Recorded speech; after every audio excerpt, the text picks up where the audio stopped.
नमस्कार, स्वागत है आपका जीबीएन 24 में और मैं हूं आपके साथ मोनिका। गढ़वा में एक आदिवासी महिला के साथ हथियार के बल पर दुष्कर्म का मामला सामने आया है। पीड़िता ने बताया कि आरोपी रंका निवासी इजहार अंसारी पहली बार 14 वर्ष की उम्र में हथियार के बल पर दुष्कर्म किया था। इसके बाद वह लगातार दुष्कर्म करता रहा। किसी से कहने पर उसे व उसके परिवार वालों को हत्या करने की धमकी देता रहा। धमकी देकर उसका 20 वर्षों तक शोषण करता रहा। विरोध करने पर वेश्यावृत्ति में धकेलने की बात आरोपी करने लगा। पीड़िता ने कहा कि इजहार अंसारी पहले नक्सली था, बाद में वह मुखिया बन गया है। उसने कहा कि इस दौरान उसकी 3 बार गर्भपात करवाया गया। पीड़िता ने कहा कि इस दौरान आरोपी इजहार अंसारी के चंगुल से मुक्त होकर परिवार के लोगों ने 2 बार उसकी शादी करवाई, लेकिन आरोपी ने धमकी देकर तलाक करा दिया और अपने पास रहने के लिए दबाव बनाने लगा। आरोपी इजहार अंसारी ने इस मामले को सिरे से खारिज कर दिया और उन्होंने लगा कि आरोपों को निराधार बताया। उन्होंने कहा कि पहली बात जिस महिला को आदिवासी बताकर मुझे फंसाया जा रहा है वह महिला आदिवासी नहीं है। यदि मुझ पर जो 20 वर्षों से यौन शोषण का आरोप लग रहा है यह जांच का विषय है। यदि जांच में सत्य पाया गया तो कार्यवाही के लिए मैं तैयार हूँ। महिला से दुष्कर्म का यह मामला पूरी तरह से राजनीतिक मोड़ ले लिया है। पीड़िता के घर वालों से पूर्व विधायक सत्येंद्र नाथ तिवारी ने मुलाकात कर न्याय का भरोसा दिलाया है। अशोक लोहार को मिल गया जो करोड़ों रुपया लूटा। उसका घर दूरा इस वर्ष 5 एकड़ जमीन खरीदा है वो। मतलब आप सीधा सीधी सारा आरोप बिल्कुल गलत है, बिल्कुल निराधार है, एकदम बिल्कुल झूठ है। ये कुछ लोग सत्येंद्र तिवारी और कुछ जो जांच से स्पष्ट हो जाएगा। अगर मैं दोषी बनूंगा तो मैं सजा पाने के लिए तैयार हूं। आप पर एक देह व्यापार करने का भी आरोप लगाया गया है। बिल्कुल झूठा, वो आदिवासी है नहीं। और यहाँ क्यों है भाई, वो रहती है दुधवल में आंगनबाड़ी के काम काज करती है, हम रंका में रहते हैं, उससे क्या मतलब है। आप पर 20 साल से यौन शोषण करने का भी आरोप लगाया गया है। उस गांव में रहती है ना, हम तो रंका रहते हैं। उग्रवादी के चलते आप आरोप लगा रही है। इस संबंध में हमको कहना है कि ललिता देवी जाल फर्जी महिला है। पहला चीज तो वो आदिवासी नहीं है, ओबीसी में आता है। अशोक लोहरा जो उसका भाई है उप मुखिया, उसका शादी चिनिया में है, जमीन खरीद बिक्री करते हैं। वो आदिवासी कैसे हो सकते हैं। ये लोग आदिवासी के हक अधिकार छीन रहा था। उसका माँ आंगनबाड़ी में है, वो खुद आंगनबाड़ी में है। आदिवासी के नाम पर फर्जी शैक्षणिक प्रमाण पत्र, जाति निवास सब फर्जी बना के उस पर हम कुछ विरोध किए। दूसरी चीज है कि ललिता देवी से मेरा जमीन का विवाद है, जो टाइटल चल रहा है। केस संख्या 20/2024 है। आज सत्येंद्र तिवारी जो पिछले 20 वर्षों से यौन शोषण, यहाँ के मुखिया, दबंग मुखिया, इजहार मुखिया, और उसके दबंगता को आप ऐसे समझिए कि उन्होंने बीडीओ को, डीसी को गाली दिया, लेकिन बेचारे पंगु हैं पदाधिकारी। बीडीओ डीसी ने भी मंत्री के दबाव में उस केस को हल्का किया। कोर्ट ने उन्हें जमानत दे दिया, इजहार मुखिया को। वह गाली कोई आम आदमी को नहीं दिया था, वह जिले के कलेक्टर को दिया था, जिला के बीडीओ को दिया था, ब्लॉक के बीडीओ को। और ये मामला जब प्रकाश में आया, आदरणीय नेता बाबूलाल मरांडी जी ने जब इसे ट्वीट किया कि भाई ललिता देवी एक आदिवासी महिला के साथ इजहार अंसारी जो वर्तमान में मुखिया है, उन्होंने 20 वर्षों से उसके साथ यौन शोषण करने का काम किया। इस बीच में 3 बार एवर्सन कराया। इस बेचारी का आदिवासी रीति नीति के साथ जब दूसरे प्रदेश में भी इन्होंने शादी किया ताकि इजहार को पता न चले, लेकिन वह शातिर आदमी है, अपराधी आदमी है। पहले नक्सली दस्ता चलाता था और जा कर के वहाँ भी उसके जो हस्बैंड हैं, उस हस्बैंड को जबरदस्ती धमकाया कि तुमको गोली मार देंगे, तुम इस महिला को छोड़ दो। लास्ट में वहाँ से भी उनको बैदावा देना पड़ा। बैदावा देना पड़ा मतलब तलाक देना पड़ा। अंग्रेजी वर्ड है डाइवोर्स हो गया, नहीं डाइवोर्स। क्या बोलते हैं, विवाह विच्छेद हो गया।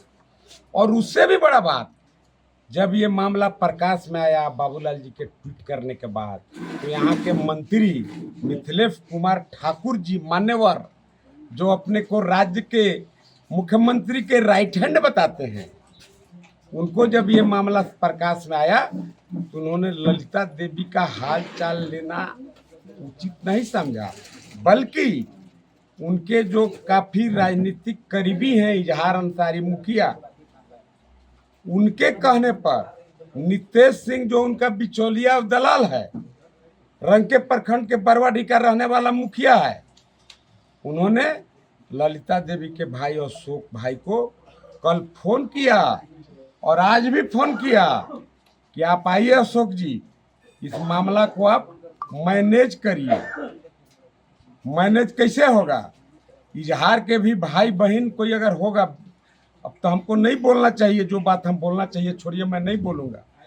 क्या नितेश सिंह के बहन के साथ अगर ये घटना घटता तो क्या वो मैनेज कराने के लिए बोलते? इसमें 100% संलिप्तता अगर किसी की है तो मिथिलेश कुमार ठाकुर सरीखे लोगों की है। उन्हीं के बरहस्त के चलते इजहार अंसारी सरीखे अपराधी एक आदिवासी महिला का 20 साल से शोषण कर रहे हैं। दूसरे जगह शादी हो रहा है, तोड़वा दे रहे हैं।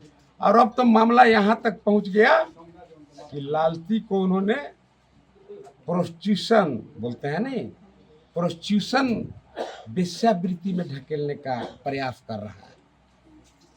हमारे साथ में बैठे हैं उनके भाई, इन्हें कई बार फोन किया नितेश सिंह, आप खुद इनसे बात कर सकते हैं। या पुलिस ने दीजिए बात नहीं किया। मैं एसपी गढ़वा से बात किया, एसपी ने कहा कि मैं कई बार पुलिस प्रशासन को वहां भेज चुका हूं, जांच कराया, लेकिन जांच में कोई गलती नहीं पाया गया इजहार अंसारी मुखिया जी का। अरे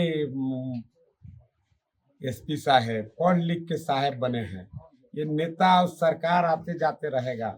मिथिलेश ठाकुर तो लाइए ना जी, सादा कागज पर हम लिख के देते हैं कि जेल जाएगा, सड़ के मरेगा। आप एसपी साहब क्यों जेल जा करके मरना चाहते हैं?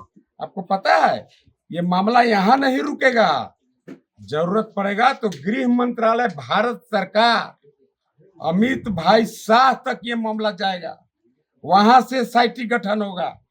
और जो लोग इसमें संलिप्त हैं, जिनको भी जानकारी मिलने के बाद अपना फर्ज अदा करना चाहिए था, वैसे सभी पुलिस प्रशासनिक पदाधिकारी या जिला के आला अधिकारी जिनको पता चला और मामला को उन्होंने रफा दफा किया, सबको मैं इसमें घसीट के सजा दिलाऊंगा। आप एक बार उनके भाई साहब हैं, उनका भी बयान लीजिए कि आज भी सुबह कॉल आया कि बेचारे अपने बीमारी का बहाना बना के वहां नहीं जा रहे हैं, उनको बाध्य किया जाएगा कि कंप्रोमाइज कर लो, मैटर को मत बढ़ाओ, ले लो 10-20 लाख रुपया। अरे यार, एक बेटी के जीवन का कीमत रुपया से आकाता है, तो फिर बतावे मिथिलेश ठाकुर, अगर उसके परिवार के साथ ये घटना घटा होता तो क्या करता? ये विषय है कि नहीं है, आप बताइए। मैं ये बात बाबूलाल मरांडी जी तक उन्होंने मुझे यहाँ पर उनका प्रतिनिधि बना करके भेजा है।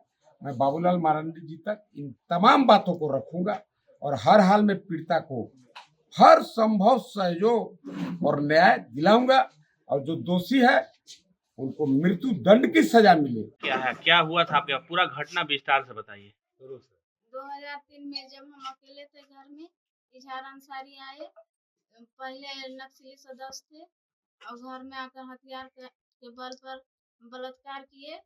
उसके बाद जब तब आने लगे और जब पहले बार आपके साथ ऐसा हुआ उस वक्त आपकी क्या उम्र थी? 14 साल की उम्र थी उस समय। जी, आगे बताइए। उसके बाद घर वाला के पता चला तो मुझे शादी कर दिया गया। वहाँ का भी से जाकर बोल दिया कि जाओगे लाओगे तो मार देंगे, गोली लगा देंगे, छोड़ कौन? दो। इजहार अंसारी? इजहार अंसारी आपके ससुराल में जाके ऐसा बोल जी दिया? और वो भी तलाक दे दिया। उसके बाद रहे, उसके बाद इसके बीच 3 बार गर्भवती हुए। उसके बाद दवा देकर मार दिया बच्चे को। कौन ऐसा, कौन गर्भवती किया था? इजहार अंसारी? इजहार अंसारी। नाम लेकर के बार बार बोलिए। इजहार अंसारी किया था। तो आपसे जबरन आपका बच्चे को ये मतलब एबॉर्शन करा दिया जी 3 बार। जी कितना लंबा समय तक ये सब होता रहा? 3 महीना 4 महीना 3-4 महीना। जी तो कितने दिन से कितने साल से आपका शोषण जारी है? 2003 से लेकर 2023 तक अक्टूबर तक 20 साल तक आप ये सब झेलते रही, तो आपने इसकी सूचना कहीं नहीं दी? दबा देता था क्या डराता चीज था क्या आपको? चीज जी का दबाव? कि कहीं नहीं कहना है, अगर कह दोगी तो मार देंगे। तो आपके परिजनों को पता था ये बात? सब डर सहमे हुए थे। डरे सहमे रह गए। जी 20 साल तक आप शोषण झेलते रही जी और आपका वो शादी भी तुड़वा दिया। तोड़वा दिया। तो अब आपके सामने जीवन में ऐसा मतलब अभी इतना लेट आप जाके इसको बात को बाहर लाई हैं, जी 20 साल बाद। कहाँ कहाँ आपने शिकायत की, आवेदन दिया, पुलिस कुछ सुन रही है कि नहीं, सब बताइए विस्तार से। चारों तरफ गुहार लगाए, कहीं से कोई सुनवाई नहीं हुआ तो न्यायालय गए। कोर्ट गए हैं अभी? जी कोर्ट में क्या हुआ? कोर्ट अभी तो नहीं हुआ है लेकिन होगा। तो अभी भी आप डरी हैं? कुछ देर पहले आप रो रही थी। जी अभी भी जान का डर है, खतरा है अभी भी। किससे खतरा है? वही इजहार अंसारी के साथ क्या बोलता है? मारने के लिए। हत्या कर देगा आपको? जी आपके बच्चे भी हैं? नहीं कोई नहीं गए। 20 साल वही आदमी रखा तो बच्चे कहाँ से रहे? बिल्कुल अकेली हैं? अकेली हैं। तो 20 साल का पीड़ा झेली हैं, अभी आप कोर्ट में गई हैं, तो आपको जी। उम्मीद है कुछ न्याय मिलेगा? उम्मीद तो है। अच्छा, आप एसपी साहब के पास गई थी आवेदन लेके, कोई कार्रवाई हुआ? नहीं हुआ। तो जो आपको खुशतर क्या इजहार अंसारी अभी तक बाहर घूम रहा है खुला? खुला घूम मुखिया है। दुधवल पंचायत का मुखिया है। वो मुखिया है अभी। जी और आप पर शायद धर्म परिवर्तन आदि के बारे में आप कुछ बता दी थी, उस बारे में बताइए। जी बरोबर बोलते रहा कि मेरा धर्म मानो, इस्लाम धर्म अपना लो, नहीं अपनाओगी तो गांव में नहीं रहने देंगे, मार देंगे। इस तरह का बरोबर हथियार के बल पर धमकी देते रहे। हथियार के बल पर? जी अच्छा, अभी आपने बताया था कि आप हिंदू झंडा लगाती हैं, पूजा पाठ करती हैं, तो नहीं करने देता है? नहीं, जब रामभूमि का वहाँ हुआ था तो उस समय हम लोग झंडा लगाए थे, उसमें भी विरोध किया, उसको भी तोड़ फोड़ दिया। तोड़ फोड़ दिया? जी बोलता है हिंदू धर्म क्या होता है, तुम लोग क्या हो, ना हिंदू हो, ना मुसलमान हो, ना कुछ नहीं हो, तुम लोग क्या हो, इस तरह का बोलता है। इस तरह का बोलता है। आप क्या चाहती हैं? हम न्याय चाहते हैं। न्याय चाहती हैं? जी तो आप आज आपके यहाँ पे पूर्व विधायक जी आए हैं सत्येंद्र तिवारी जी, तो आपको क्या आशा बन रहा है? आशा है न्याय दिलवाएंगे। न्याय दिलवाएंगे? जी तो आप अपनी पीड़ा सब इनसे कह चुकी हैं? जी और कुछ बोलना चाहती है अपने जी तरफ से? हाँ, वो 2022 में जब आजाद किए वो हमें, जी तो 2023 में हम शादी किए। हाँ। उसके बाद शादी किए, उसके बाद लड़ाई करना स्टार्ट किया। आजाद भी किया, फिर लड़ाई भी करने तो लगा। आप दूसरा ये विवाह की जी थी? दूसरा किया, लड़ाई करने लगा। हाँ। और बोलने लगा बर्बाद कर देंगे, रोड में ले आएंगे, नौकरी से हटा देंगे, अच्छा, क्या कहीं नौकरी का करती नहीं, हैं आप? कहीं का नहीं रहने देंगे, आंगनबाड़ी का आपको कहीं का नहीं रहने देंगे? नहीं रहने देंगे। तुम तलाक दो के मेरे पास आ जाओ, आ जाओ, तुम ठीक रहोगी, नहीं तो बर्बाद कर देंगे। तो और कितना बर्बाद करेगा? आपका तो 20 साल जीवन का बर्बाद ही कर दिया, कुछ पहले भी नहीं शादी बचा। तुड़वा दिया वो। जी फिर अभी भी वो इसी तरह का धमकी दिया। जो आदमी थे उनको भी धमकी देकर कि भागो नहीं तो मर्डर कर देंगे। वो आदमी भी भाग गया। दूसरी शादी भी टूट गई आपकी? जी उसको भी भगा दिया।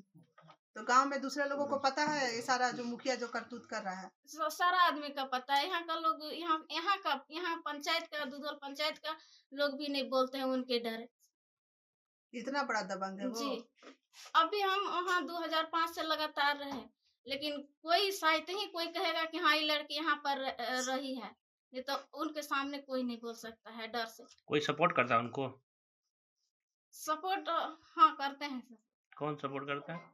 हम इतना नाम नहीं बताएंगे, लेकिन पंचायत के लोग बहुत सपोर्ट करते हैं उनके। नेता में नहीं, नेता में हमको मालूम नहीं है कौन नेता सपोर्ट करते हैं। कहाँ रहते थे? रंका रहते, कहाँ रहते थे? रंका रहते थे। किसे उसी के कहाँ थे? उसी के घर पे। उसके बाद अपना घर बनाए थे, उसमें भी साथ में रह रहा था। अपना घर रंका घर रखता था। जी झारखंड से जुड़ी ऐसी तमाम खबरों को देखने के लिए बने रहिए हमारे साथ और देखते रहिए GBN 24।